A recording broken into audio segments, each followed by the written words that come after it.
Hello students, நம்ம இந்த கிளாஸ்ல என்ன பார்க்கலாம்னா எக்ஸாம்பிள் 7.24 பார்க்கலாம்.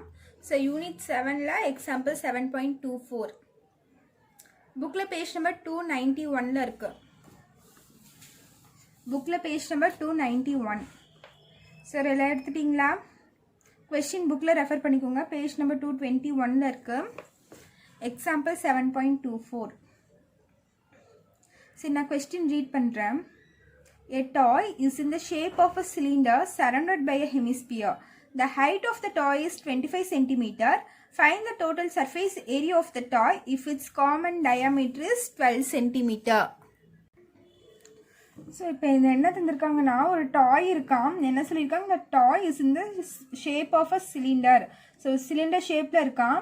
சர்மவுண்டட் பை அ ஹெமிஸ்பியர்னா மேலே வந்து ஒரு ஹெமிஸ்பியர் மாதிரி இருக்கான். ஓகேவா?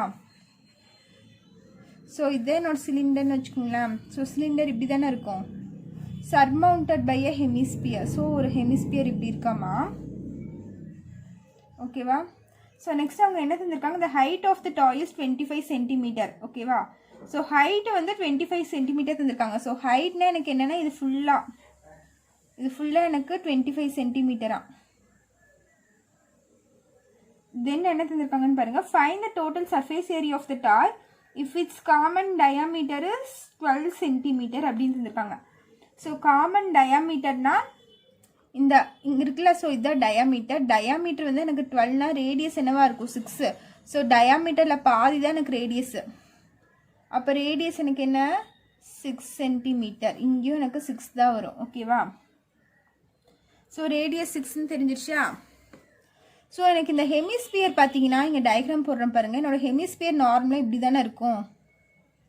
ஸோ என்னோடய ஹெமிஸ்பியர் அதுதான். இங்கே ரேடியஸ் 6னா இதுவே எனக்கு என்னவாக தான் இருக்கும், 6 cm. ஹைட்டும் எனக்கு 6 cm தான் இருக்கும். ஸோ இது பார்த்தீங்கன்னா எனக்கு ஒரு சர்க்கிள் மாதிரி வரும். ஸோ இந்த மாதிரி சர்க்கிள் பாதி தான் எனக்கு ஹெமிஸ்பியர். ஓகேவா? இது பார்த்தீங்கன்னா இது ஒரு ஹெமிஸ்பியர் இருக்குது, இது ஒரு ஹெமிஸ்பியர் இருக்கும். ஸோ எனக்கு இங்கிருந்து இது வரைக்கும் ரேடியஸ் வருமா? ஸோ இங்கிருந்து இது வரைக்கும் ரேடியஸ்னால் எனக்கு சர்க்கிள் கன்சிடர் பண்ணும்போது இங்கிருந்து இது வரைக்கும் எனக்கு ரேடியஸ் 6 cm தானே வரும். அப்போ இங்கிருந்து இது வரைக்கும் 6னா உங்களுக்கு இதுவும் 6 cm தான் இருக்கும். ஓகேவா? ஹெமிஸ்பியரோட ஹைட் எனக்கு என்னவா இருக்கும், 6 தான் இருக்கும். சொல்கிறது புரியுதா? ஸோ இது என்னோட சர்க்கிள். இது வந்து எனக்கு ஒரு ரேடியஸ் 6 cm. இங்கிருந்து இதுக்கும் எனக்கு ரேடியஸ் 6 cm தான் வரும். ஸோ இதில் நம்ம இப்படி போட்டோம்னா எனக்கு ஒரு ஹெமிஸ்பியர் மாதிரி இருக்கும். இந்த பார்ட் பார்த்தீங்கன்னா எனக்கு ஒரு ஹெமிஸ்பியர் மாதிரி இருக்கா? ஸோ இது 6னா எனக்கு இதுவும் 6ஆக தான் இருக்கும். அதுதான் இங்கேயும் நம்மளுக்கு ரேடியஸ் 6 cm, இதனோட ஹைட்டும் 6 cm. புரிஞ்சுதா? ஸோ அதுதான் அவங்க தந்திருக்காங்க. ஸோ இதனோட ஃபுல் லென்த், இந்த டாயோட ஃபுல் லென்த் வந்து எனக்கு 25. ஸோ இங்கிருந்து எனக்கு ஹெமிஸ்பியரோட லென்த்து 6ன்னு தெரிஞ்சிருச்சு. ஸோ இங்கிருந்து இது வரைக்கும் எனக்கு 6 cm. அப்போ பேலன்ஸ் இங்கே எவ்வளோ இருக்கும், ஃபுல்லாக 25. ஸோ 25 இங்கிருந்து இது வரைக்கும் 6 போயிடுச்சுன்னா பேலன்ஸ் என்ன இருக்கும், எனக்கு 19 இருக்குமா? ஸோ இங்கிருந்து இந்த சிலிண்டரோட லென்த் பார்த்தீங்கன்னா, ஹைட் பார்த்தீங்கன்னா எனக்கு 19 cm. ஃபுல்லாக 25 தந்திருக்காங்க. ஸோ இது 6ன்னு எனக்கு தெரிஞ்சிருச்சு. ஸோ 25ல 6 மைனஸ் பண்ணால் பேலன்ஸ் எனக்கு இந்த சிலிண்டரோட ஹைட் கிடச்சிரும். ஸோ இப்போ எனக்கு ஹெமிஸ்பியர் சிலிண்டர்னு 2 ஷேப்ஸ் இதில் இருக்குது. ஸோ அவங்க என்ன கேட்டிருக்காங்க, find the total surface area of the toy அப்படின்னு கேட்டிருக்காங்க. ஸோ டோட்டல் சர்ஃபேஸ் ஏரியானா டாயோட டோட்டல் சர்ஃபேஸ் ஏரியா கேட்டிருக்காங்க. நீங்கள் உடனே என்ன பண்ணக்கூடாது, டிஎஸ்ஏ ஃபார்முலா போட்டு போடக்கூடாது. ஓகேவா? So TSA of a toy, total surface area of a toy is equal to என்ன வரும்னு பார்த்தீங்கன்னா, CSA of cylinder plus CSA of hemisphere plus base area of the cylinder. Base area of the cylinder. So total surface ஏரியானா இந்த இடத்துல என்னன்னு பார்த்தீங்கன்னா, இந்த டாய் இப்படி ஒரு டாய் இருக்குன்னா இந்த டாய் நான் எங்கெங்கெல்லாம் டச் பண்ண முடியும் அப்படிங்கிறது தான் டோட்டல் சர்ஃபேஸ் ஏரியா. ஸோ இந்த ஹெமிஸ்பியர் மேலே இந்த பார்ட் ஃபுல்லாக நான் டச் பண்ண முடியுமா? அதே மாதிரி சைடு இந்த பார்ட்டும் நான் டச் பண்ண முடியுமா? அப்புறம் பார்த்தீங்கன்னா சிலிண்டரோட இந்த சர்ஃபேஸ் ஏரியா இதை ஃபுல்லாக இந்த சிலிண்டரை சுற்றி நான் டச் பண்ண முடியும். அப்புறம் பார்த்தீங்கன்னா இந்த கீழே டாயோட கீழே இந்த இடத்துல நம்ம டச் பண்ணலாம். அப்போது நம்ம எதெல்லாம் டச் பண்ண முடியுமோ அதுதான் எனக்கு டோட்டல் சர்ஃபேஸ் ஏரியா. ஓகேவா? ஸோ அதைத்தான் நீங்கள் எழுதியிருக்கேன். ஸோ இப்படி சுற்றி டச் பண்ணும் போது இது என்னவா இருக்கும்? சிஎஸ்ஏ ஆஃப் அ ஹெமிஸ்பியர்னு இருக்கும். சுற்றி டச் பண்ணுறோல, ஸோ இது வந்து சிஎஸ்ஏ ஆஃப் அ ஹெமிஸ்பியர். ஓகேவா? நெக்ஸ்ட் பார்த்தீங்கன்னா சிலிண்டர் சுற்றி டச் பண்ணும்போது அது என்னவா இருக்கும்? இப்படி சுற்றி டச் பண்ணும்போது அது சிஎஸ்ஐ ஆஃப் அ சிலிண்டராக இருக்கும். ஓகேவா? ஸோ இந்த தாயோட கீழே பார்த்தீங்கன்னா நம்மளுக்கு இப்படி இருக்குது. ஸோ இது பார்த்தீங்கன்னா பேஸ் ஏரியா ஆஃப் த சிலிண்டரோட அடியில் இருக்கா? ஸோ இது வந்து பேஸ் ஏரியான்னு சொல்லுவோம். ஆக்சுவலாக இது பார்த்தீங்கன்னா நம்மளுக்கு சர்க்கிள் ஷேப்பில் இருக்கும். ஓகேவா? ஸோ இது வந்து ஒரு சர்க்கிள் ஷேப்பில் இருக்கும். அப்போ இது என்ன ஆயிரும்? Area of a circle formula தான் நம்ம இதுக்கு யூஸ் பண்ணுவோம். ப்ரீவியஸாகவே நான் ஒரு சம்மில் போட்டிருப்பேன். இது வந்து ரவுண்ட் ஷேப்பில் இருக்கும். அதனால நான் area of a circle formula use பண்ணியிருக்கேன். நீங்கள் பேஸ் ஏரியா ஆஃப் அ சிலிண்டர்னு எழுதிக்கலாம். நீங்கள் ப்ராக்கெட்டில் இது வந்து ஏரியா ஆஃப் அ சர்க்கிள்னு எழுதிக்கலாம். Area of a circle. நீங்கள் பேசிக்காகவே நீங்கள் சிலிண்டர் கீழே பார்த்தீங்கன்னா இந்த இடம் வந்து உங்களுக்கு சர்க்கிள் மாதிரி தான் இருக்கும். சர்க்கிள் ஷேப்பில் தான் இருக்கும். So CSC of a cylinder formula என்னன்னு பாருங்கள். 2π RH plus CSA of a ஹெமிஸ்பியருக்கு வந்து 2π R² plus base area of a cylinder. So base area of the சிலிண்டர்னா இதுதான். இந்த பார்ட் பார்த்தீங்கன்னா எனக்கு ரவுண்ட் ஷேப்பில் இருக்கும். ஒரு சர்க்கிள் மாதிரி இருக்கும். அப்போ சர்க்கிளோட ஏரியா ஃபார்முலா என்ன? Area of a circle formula வந்து πr². ஓகேவா? ஸோ இதில் பார்த்தீங்கன்னா இதெல்லாம் காமனாக எடுக்க முடியும்னு பாருங்கள். இப்போ ரேடியஸ் பார்த்தீங்கன்னா எனக்கு இங்கேயும் 6 சென்டிமீட்டர் தான், இங்கேயும் 6 சென்டிமீட்டர் தான். ஸோ ரேடியஸ் எனக்கு காமனாக தான் இருக்குது. ஸோ πr ரெண்டுமே நான் காமனாக எடுத்துக்கிறேன். πr காமனாக எடுத்தால் இங்கே என்ன இருக்கும்? 2h இருக்கும் ப்ளஸ் இங்கே ஒரு 2r இருக்கும். ஸோ பை வெளியே போயிடுச்சு. r² ஒரு r வெளியே போயிடுச்சு, இன்னொரு r இருக்குது. ஓகேவா? ஸோ இங்கே πr² இருக்குது. πr வெளியே போயிடுச்சு. பேலன்ஸ் பார்த்தீங்கன்னா ஒரு r மட்டும்தான் இருக்கும். ஸ்கொயர் யூனிட்ஸ்ன்னு வரும். So πr into 2h plus இது 2r இதுவும் r. ஸோ இது ரெண்டும் ஆட் பண்ணால் எனக்கு ப்ளஸ் 3rன்னு வந்துருமா? ஓகேவா? ஸோ இப்போ இதுக்கு வேல்யூவெல்லாம் சப்ஸ்டியூட் பண்ணுங்கள். பைக்கு வந்து 22/7 இன்டூ ஆறுங்கிறது எனக்கு என்னது? ரேடியஸ் எவ்வளோ? எனக்கு 6 சென்டிமீட்டர் இன்டூ 2h. இங்கே 2hன்னு இருக்கா? ஸோ இந்த ஹெச்ங்கிறது என்னன்னு பார்த்தீங்கன்னா சிலிண்டருக்கு தான் எனக்கு ஹைட் வரும். ஓகேவா? அந்த ஹைட்டு தான் சிலிண்டரோட ஹைட் பார்த்தீங்கன்னா எனக்கு 19 சென்டிமீட்டர். இப்போ 2 × 19 ப்ளஸ் 3r 3 × 6. ஸோ இப்போ பாருங்கள், சிம்பிளிஃபை பண்ணுங்கள். 22/7 × 6. இது மல்டிப்ளை பண்ணிங்கன்னா 9 2s are 18, balance 1 1 2s are 2, 2 + 1 3 38 வந்துடும். ப்ளஸ் இது 18 வந்துடுமா? ஸோ 22/7 × 6 இன்ட்டு இது ரெண்டும் ஆட் பண்ணால் 8 + 8 எனக்கு 16 ஆயிரும். பேலன்ஸ் 1 வரும். 56 ஆயிரும் எனக்கு இந்த இடத்துல. ஓகேவா? ஸோ இப்போ இதெல்லாம் கேன்சல் பண்ணிங்கன்னா இது கேன்சல் பண்ணால் 1 7s are 7, 8 7s are 56 வருமா? ஸோ இதை ஃபுல்லாக மல்டிப்ளை பண்ணுங்கள். மல்டிப்ளை பண்ணால் என்ன வரும்னா 1056ன்னு வரும். 22 × 6 × 8. ஓகேவா? ஸோ இதை மல்டிப்ளை பண்ணால் 1056 வரும். Therefore TSA of the toy is 1056 cm². ஓகேவா? ஸோ இதான் என்னோட final answer for the example 7.24. Next sum பார்க்கலாம். ஸோ நெக்ஸ்ட் சம் பாருங்கள். எக்ஸாம்பிள் 7.25. புக்கில் பேஜ் நம்பர் 291. ஓகேவா? புக்கில் பேஜ் நம்பர் 291 இருக்க எக்ஸாம்பிள் 7.25. நான் கொஸ்டின் ரீட் பண்ணுறேன் பாருங்கள். A jewelry box is in the shape of a cuboid of dimensions 30 cm, 15 cm, 10 cm, surmounted by a half part of a cylinder as shown in the figure. Find the volume of the box அப்படின்னு தந்திருக்காங்க. So புக்கில் பார்த்தீங்கன்னா உங்களுக்கு அந்த figure தந்திருக்காங்க. Figure number 7.39. ஓகேவா? So அந்த figure பாருங்கள். ஒரு ஜுவல் பாக்ஸ் இருக்கா? ஸோ அது வந்து ஒரு கியூபாய்ட் ஷேப்பில் இருக்குன்னு சொல்லியிருக்காங்க. ஒரு அப்பர் ஹாஃபில் மட்டும் ஒரு சிலிண்டரு, ஹாஃப் சிலிண்டர் வந்து சரௌண்டாக அதை சுற்றி இருக்குது அப்படின்னு சொல்லியிருக்காங்க. ஓகேவா? ஸோ இந்த கியூபாய்ட்னாலே அவங்க டைமென்ஷன் தந்திருக்காங்க. 30 cm × 15 cm × 10 cm. இது நம்ம என்னென்னு எடுத்துக்கலாம்? 30 cm × 15 cm × 10 cm தந்திருக்காங்களா? ஸோ இது வந்து லென்த்து, பிரெத்து, ஹைட்டு. ஸோ கியூபாய்டுங்கிறனால இது மூணுமே வரும் எனக்கு. அவங்க என்ன கேட்டிருக்காங்க? Find the volume of the box. So அந்த பாக்ஸோட வால்யூம் கேட்டிருக்காங்க.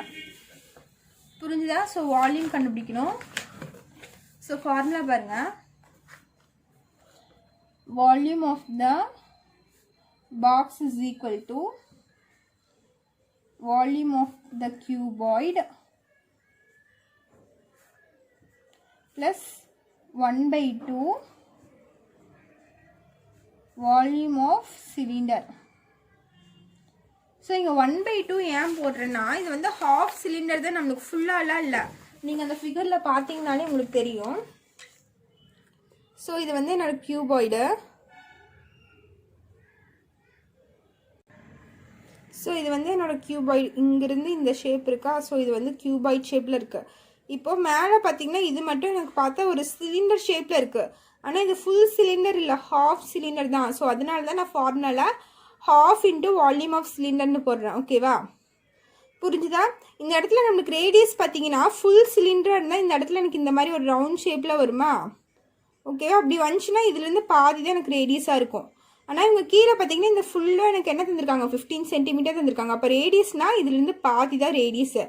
அப்போ 15/2 வரும். ஹைட்னா எனக்கு இது இந்த 13 சென்டிமீட்டர், இதுதான் எனக்கு ஹைட்டு. ஓகேவா?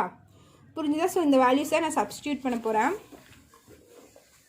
So volume of cuboid formula என்னென்னா length into breadth into height.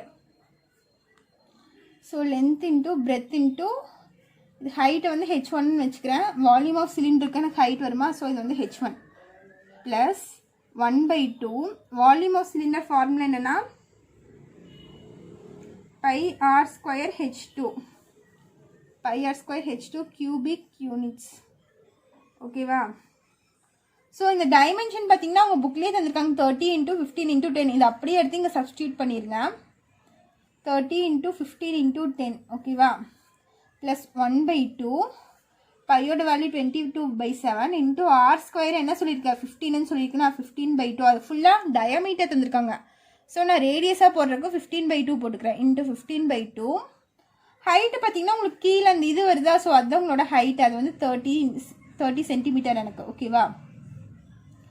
So இப்போ இதை மல்டிப்ளை பண்ணால் எனக்கு இது 300 × 15. இங்கே பார்த்தீங்கன்னா இந்த 1/2 22/7 இன்ட்டு 15/2 இன்ட்டு 15/2 இன்ட்டு 30. ஓகேவா? ஸோ எது இதெல்லாம் கேன்சல் பண்ண முடியும்னா இது கேன்சல் பண்ணலாம். 1 2s are 2, 11 2s are 22. Again இது கேன்சல் பண்ணால் 1 2s are 2, 15 2s are 30 வந்துடும் எனக்கு. இப்போ பேலன்ஸ் பார்த்தீங்கன்னா என்னென்ன இருக்குது, இங்கே 300 × 15, இங்கே ப்ளஸ் 11 × 15 × 15 × 15 டிவைடட் பை 2 இருக்குது. ஸோ இது 3 நீங்கள் மல்டிப்ளை பண்ணிவிட்டு 2ஆல் டிவைட் பண்ணிக்கோங்க. இது ரெண்டும் மல்டிப்ளை பண்ணிவிட்டு இது ரெண்டும் ஆட் பண்ணிங்கன்னா உங்களோட ஆன்சர். ஓகேவா? ஸோ இங்கே பார்த்தீங்கன்னா ஒரு 7 இருக்குது, இங்கே ஒரு 7 இருக்கா? ஸோ 7 × 2ன்னு வரும். ஸோ பேலன்ஸ் பார்த்தீங்கன்னா ப்ளஸ் இதெல்லாம் சிம்பிளிஃபை பண்ணால் 2651.79 வரும். சரியா? ஸோ இது ரெண்டும் ஆட் பண்ணிங்கன்னா என்ன வருதுன்னா 7151.79. ஸோ இதுதான் என்னோட ஆன்சரு. ஸோ சென்டிமீட்டர் கியூப்னு வரும். ஏன்னா இது வால்யூம்னாலே கியூப் வரும் இந்த இடத்துல. ஓகேவா? So volume of box is equal to 7151.79 centimetre cube. So இந்த மல்டிப்ளிகேஷனை மல்டிப்ளை பண்ணி டிவைட் பண்ணுறதுலாம் நீங்கள் ஒர்க் அவுட் பண்ணி பாருங்கள். மென்சுரேஷன் பொறுத்த வரைக்கும் நிறைய மல்டிப்ளை பண்ணுற மாதிரி வரும். பெரிய பெரிய நம்பர்ஸை மல்டிப்ளை பண்ணி அதை டிவைட் பண்ணுற மாதிரி தான் வரும். ஸோ நீங்கள் மல்டிப்ளிகேஷனில் ஒர்க் அவுட் பண்ணி பார்த்தீங்கன்னா தான் உங்களுக்கு சீக்கிரமாக பண்ண முடியும். நீங்கள் ஒர்க் அவுட் பண்ணி பார்க்கலன்னா எக்ஸாம்லாம் போனால் மல்டிப்ளை பண்ணுறதுக்கு ரொம்ப டைம் எடுத்துப்பீங்க. ஸோ அதனால் இப்போவே நீங்கள் ஒர்க் அவுட் பண்ணி பாருங்கள் அந்த சிம்பிளிஃபிகேஷன்லாம். அப்போ தான் உங்களுக்கு பின்னாடி ஈஸியாக இருக்கும். அதில் ஏதாச்சும் டவுட் இருந்துச்சுன்னா கமெண்ட் பண்ணுங்கள். ஸோ எக்ஸாம்பிள் 7.26 பாருங்கள். Arul has to make arrangements for the accommodation of 150 persons for his family function. For this purpose, he plans to build a tent which is in the shape of cylinder surmounted by a cone. Each person occupies 4 square meter of the space on ground and 40 cubic meter of air to breathe. What should be the height of the conical part of the tent if the height of the cylindrical part is 8 meter? அப்படின்னு தந்திருக்காங்க. So இந்த இடத்துல அருள்ங்கிறவர் ஒரு family ஃபங்க்ஷனுக்காக ஒரு tent மாதிரி ready பண்ணுறாராம். சரியா? So இது சிலிண்ட்ரிக்கல் ஷேப்பில் கீழே இருக்குது. ஸோ மேலே வந்து ஒரு கோனிக்கல் ஷேப்பில் இருக்குது. ஸோ இதுதான் டென்ட்டு. ஓகேவா? ஸோ இந்த மாதிரி டென்ட் மாதிரி அவர் ரெடி பண்ணுறாரு. இதில் என்ன சொல்லியிருக்காங்களா, மொத்தமாக இந்த டென்ட்டுக்குள்ளே எவ்வளோ பேர் ஆக்குப்பை பண்ண போகிறாங்கன்னா 150 பர்சன்ஸ் மொத்தமாக உள்ளே இருக்க போகிறாங்க இந்த டென்ட்டுக்குள்ளே. ஓகேவா? அதில் ஒவ்வொருத்தருக்கும் எவ்வளோ ஸ்பேஸ் தேவைப்படுதா, 4 ஸ்கொயர் மீட்டர் தேவைப்படுதான். ஸோ ஒவ்வொருத்தருக்கும் ஒரு பர்சனுக்கு வந்து 4 ஸ்கொயர் மீட்டர் தேவைப்படுது அப்படின்னு சொல்லி தந்திருக்காங்க. ஓகேவா? இந்த ஸ்கொயர் மீட்டர்னால ஏரியான்னு அர்த்தம். ஸோ ஒருத்தர் ஆக்குபை பண்ணுற ஸ்பேஸ் எவ்வளோ, 4 ஸ்கொயர் மீட்டரா. அப்போ 150 மெம்பர்ஸ்க்கு மொத்தமாக எவ்வளோ ஸ்பேஸ் தேவைப்படும் நம்ம கண்டுபிடிக்கணும். ஓகேவா? ஸோ அதான் நான் ஃபஸ்ட் எழுதிக்கிறேன். Area for 1 person. ஸோ ஒரு பர்சனுக்குள்ளே எவ்வளோ ஸ்பேஸ் தேவைப்படுதா, 4 ஸ்கொயர் மீட்டரா. இதே டோட்டல் நம்பர் ஆஃப் பர்சன்ஸ் எவ்வளோ எனக்கு 150. டோட்டல் நம்பர் ஆஃப் பர்சன்ஸ் எவ்வளோ 150. மொத்தம் 150 இதுக்குள்ள இருக்க போகிறாங்க. இப்போ therefore total base area, total base ஏரியானே நான் இதை இந்த பேஸ் ஏரியா தான், இதைத்தான் நான் அவங்க பேஸ் ஏரியான்னு சொல்கிறாங்க. சரியா? இப்போ மொத்தமாக உள்ள 150 பேர்த்துக்கு எவ்வளோ ஸ்பேஸ் தேவைப்படும்னு கேட்டிருக்காங்க. அப்போ 150 இன்ட்டு ஒருத்தருக்கு எவ்வளோ ஸ்பேஸு 4. So 150 into 4. ஸோ நம்மளுக்கு இது என்ன ஷேப்பில் இருக்கும், சிலிண்டர் ஷேப், சாரி கீழே என்ன ஷேப்பில் இருக்கும், சர்க்கிள் ஷேப்பில் தானே இருக்கும். சிலிண்டர்னாலே அடியில் பார்த்தீங்கன்னா உங்களுக்கு சர்க்கிள் ஷேப்பில் தான் இருக்கும். ஸோ இது ஸ்கொயர் மீட்டர்னாலே நான் ஏரியான்னு சொல்லியிருக்கேன். இப்போ தான் சொன்னால் ஸ்கொயர் மீட்டர்னா எனக்கு ஏரியா பற்றி பேசுகிறாங்க. அப்போது இது சர்க்கிள் ஷேப்பில் இருக்குது. ஸோ ஏரியா பற்றி பேசினா ஏரியா ஆஃப் சர்க்கிள் ஃபார்முலா எனக்கு என்ன, πr². அதை தான் டோட்டல் பேஸ் ஏரியான்னு சொல்லியிருக்காங்க. டோட்டலாக இங்கே எவ்வளோ ஏரியா இருக்குது, அது சர்க்கிள் ஷேப்பில் இருக்குன்னா நான் πr² ஃபார்முலா எடுத்துக்கிறேன். ஸோ இது ரெண்டும் மல்டிப்ளை பண்ணால் எனக்கு 600 வருது. ஓகேவா? πr² = 600. ஸோ இதை எப்படியே வச்சுக்கோங்க. நெக்ஸ்ட் என்ன தந்திருக்காங்கன்னு பாருங்க கொஸ்டின்ல. 3rd லைன்ல பாருங்க. Each person occupies 4 square metre of the space on ground and 40 cubic meter of air to breathe. So cubic மீட்டர்னால எதை பற்றி பேசுகிறாங்க, வால்யூமை பற்றி பேசுகிறாங்க. ஸ்கொயர் மீட்டர்னா ஏரியா, கியூபிக் மீட்டர்னா வால்யூம். ஓகேவா? ஸோ வால்யூம்னாலே உள்ள ஃபுல்லாக ஏர் ஃபில் ஆயிருக்கும். ஸோ ஒருத்தருக்கு எவ்வளோ தேவைப்படுதான், 40 cubic meter ஆஃப் ஏர் தேவைப்படுதான். ஓகேவா? அப்போ 150 பர்சனுக்கு எவ்வளோ நம்ம கண்டுபிடிக்கணும். இப்போ volume of air required for 1 person. So 1 பர்சனுக்கு எவ்வளோன்னு பார்த்தீங்கன்னா 40 cubic மீட்டர்னாலும் மீட்டர் கியூப்னாலும் ஒன்று தான், ரெண்டுமே வால்யூமை தான் நம்மளுக்கு மென்ஷன் பண்ணோம். ஓகேவா? அப்போ total volume of air required for 150 persons. So ஒருத்தருக்கு 40 cubic meter தேவைப்படுதுன்னா அப்போ 150 பர்சனுக்கு எவ்வளோ தேவைப்படும், 150 இன்ட்டு 40 பண்ணலாமா? ஸோ இது ரெண்டும் நீங்கள் மல்டிப்ளை பண்ணிங்கன்னா 6000 வரும். ஸோ 6000 மீட்டர் கியூப்னு வரும். ஓகேவா? ஸோ இது ஒன்று. நெக்ஸ்ட் பாருங்கள், இதுக்குள்ளே இருக்க வால்யூம் தான் நம்மளுக்கு 6000 மீட்டர் கியூப். ஸோ இங்கே காற்றுனா நம்மளுக்கு ஏர்னா ஃபுல்லாமே நம்மளுக்கு ஃபில் ஆயிருக்கும்ல, எல்லா பக்கமே நம்மளுக்கு ஏர் இருக்கும். ஸோ ஏர் இல்லைன்னா நம்மளால் உள்ளே இருக்கவே முடியாது. ஸோ மேலே கீழே எல்லா பக்கமே எனக்கு ஏர் இருக்கும். ஸோ இது நான் வால்யூம்னு எடுத்துக்கலாமா, volume of cylinder plus volume of cone. ஓகேவா? Volume of cylinder plus volume of cone. So இதுக்கு ஃபார்முலா என்னென்னா πr² h1 plus 1/3 πr² h2 = 6000. இது நான் டோட்டல் வால்யூம் தான் 6000. ஸோ அதை நான் பிரித்து எழுதியிருக்கேன், volume of cylinder volume of cone பிரித்து எழுதியிருக்கேன். இப்போ πr² h1 ரெண்டு ஹைட் இருக்குது, இதுக்கு ஒரு ஹைட் இருக்கும், கோனுக்கு எனக்கு ஒரு ஹைட் இருக்குமா. ஸோ ரெண்டு ஹைட்டு, ஒன்று h1 ஒன்று h2ன்னு வச்சுட்டேன்.